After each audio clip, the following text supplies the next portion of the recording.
চলো বন্ধুরা, তোমাদের সাথে একটা শেয়ার করি একটা রেসিপি। আমার দিদিমারা ঠাকুমারা এরা করে খাওয়াতো, দারুণ লাগতো। তোমরা দেখো, সামলাটা প্রথমেই আমি কেটে নিয়েছি, আর এই নিম পাতা আমি ভেজে নিয়েছি, কাঁচা নিম পাতা ধুয়ে ভেজে নিয়েছি। দেখো একটু শুকনো শুকনো দিয়ে সঙ্গে সঙ্গে একটু গুঁড়ো করে নেবো। গুঁড়ো করে নেওয়ার পরে, আরে চুপ কর না তোরা, উফ, এই আমাদের মিঠুগুলো না একটু কথা বলতে দেয় না কারোর সাথে, জানো তো। আরও যদি কারোর সাথে ফোনে কথা বলি। আর গুঁড়ো করে নেওয়ার পরে আর তেলের মধ্যে একটু একটা লঙ্কা দেবো, শুকনো লঙ্কা, পাঁচফোড়ন দিয়ে সামলাগুলো দিয়ে দেবো। আর মেন রেসিপিটা হলো, মেন একটা জিনিস আছে, ফ্যান, মানে ভাতের মাড় দিয়ে সামলা তিতো করবো। সামলা তিতোটা করলে, এটা দিয়ে করলে দারুণ খেতে লাগে। নুন, সামান্য নুন, একটু হলুদ দেবো, দেওয়ার পরে ফ্যানটাও ঢেলে দেবো। দেখো ফ্যানটা দেওয়ার সাথে সাথে, আর তারপরেই আমি নিম পাতাটা দিয়ে দেবো। দেওয়ার সাথে সাথে দেখবে সামলাটা এমনি সিদ্ধ করলে দেখবে একটু সামান্য করলে গলে যায়, কিন্তু এই নিম তিতোটা করলে সামলা যেমন গোটা সামলা তেমন গোটাই থাকবে, একটুও কোনো ঘেঁটে যাবে না, কিন্তু গোটা গোটাই থাকবে, কিন্তু সিদ্ধও হয়ে যাবে। চলো তোমাদের মেন এটা তো দেখালাম।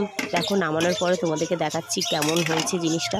দেখতে খুবই সুন্দর লাগে, আর খেতেও তিতো ঠিক অতটা তো লাগে না, কিন্তু খেতে খুবই ভালো লাগে গরম ভাতের সাথে। আর চলো, এদিকে আমি ডিমটা ছাড়িয়ে নিয়েছি, ডিমের একটা ঝোল করব। ডিম আলু দিয়ে ঝোল করব বড় করে, দুবেলার জন্য ডিম নিয়েছি। চলো, ভিডিওটা যদি ভালো লাগে লাইক কমেন্ট শেয়ার করো। আর দেখো কত সুন্দর হয়েছে কালারটা, তোমরাও বাড়িতে কিন্তু ট্রাই করে খেয়ে দেখতে পারো। তিতো খেয়ে কী কেমন করে খাও জানি না, কিন্তু সামলা অনেকে অনেক রকমের করে খায়, কিন্তু এই সামলা এরকম করে তোমরা খেয়ে দেখো বন্ধুরা, দারুণ লাগবে। খুব একটা তিতো লাগবে না, তোমরা একবার করে খেয়ে দেখতে পারো।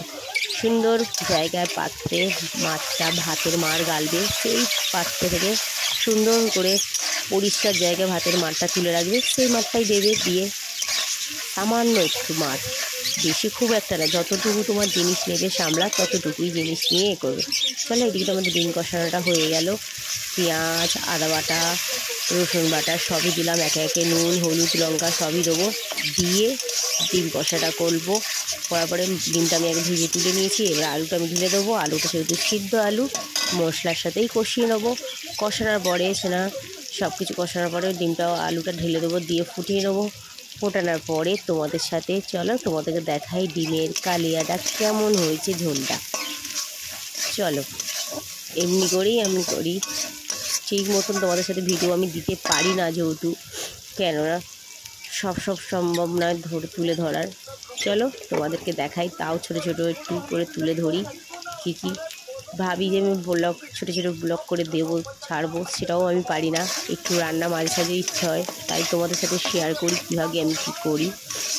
সবাই রান্না জানো সবাই, তাও আমি একটু আধটা তুলে ধরি, ভালোও লাগে, নিজেরও ভালো লাগে, ছাড়ি। নিজের প্রশংসা নিজের কে না করতে না ভালোবাসে বলো। চলো, ভিডিওটা ভালো লাগলে তোমরা অবশ্যই কিন্তু একটা লাইক করতে ভুলো না কিন্তু। আর কেমন হয়েছে রান্নাটা অবশ্যই তোমরা কমেন্টে লিখে জানিও বন্ধুরা। ভালো থেকো, অনেক অনেক সুস্থ থেকো। চলো, আমার রান্নাটা তোমরা দেখতে থাকো। আলুটা আমি ছেড়ে দিয়েছি, আলুটা নেড়ে নেবো, নিয়ে জল ঢেলে দেবো। চলো, রান্নাটা কেমন লাগলো অবশ্যই তোমরা কিন্তু কমেন্টে লিখে জানিও। চলো, টাটা, অনেক অনেক ভালো থেকো, সুস্থ থেকো বন্ধুরা। নেক্সট ভিডিও তোমাদের সাথে তোমরা কিন্তু লাইক কমেন্ট করতে ভুলো না কিন্তু।